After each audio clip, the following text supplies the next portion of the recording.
स्वागत है मेरे प्यारे बच्चों, आप सभी का आपकी अपनी हिंदी की कक्षा में।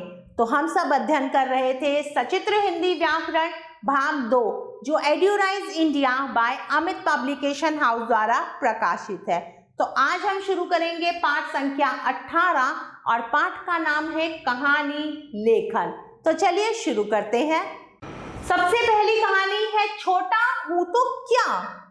एक बार जंगल में एक शेर दोपहर को सो रहा था। तभी एक चूहा बिल में से निकलकर आया और शेर के ऊपर उछल कूद करने लगा। उसकी उछल कूद से शेर जाग गया और उसने चूहे को पकड़ लिया। शेर ने क्या करा? चूहे को पकड़ लिया।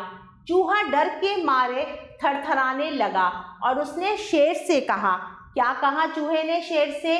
महाराज कृपया मुझे छोड़ दीजिए, मैं किसी दिन आपके काम आऊंगा।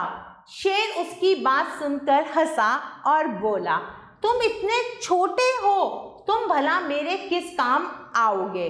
फिर भी मैं तुम्हें छोड़ता हूँ, जाओ फिर ऐसा मत करना। तो शेर ने समझा दिया चूहे को कि ऐसा मत करना। यह कहकर उसने चूहे को छोड़ दिया।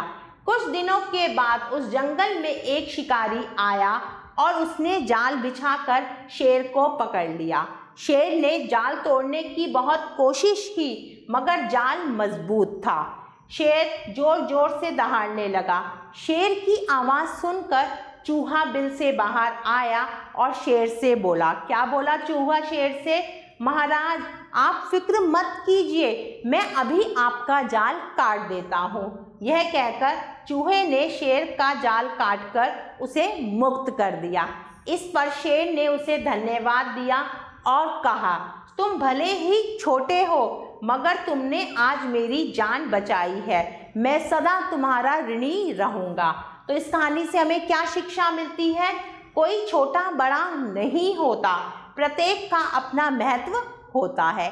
तो इसीलिए हमें किसी को छोटा बड़ा नहीं समझना चाहिए। सबके अंदर कोई ना कोई गुण होता है और सबका अपना महत्व होता है। चलिए चित्र देखकर कहानी पूरी करो। अब आपको क्या करना है? चित्र देखकर कहानी पूरी करनी है। तो यह कार्य आप स्वयं करेंगे। प्यारे बच्चों, आशा करती हूँ आपको यह पाठ अच्छे से समझ आया होगा। हम पुनः फिर मिलेंगे, तब तक के लिए आभार।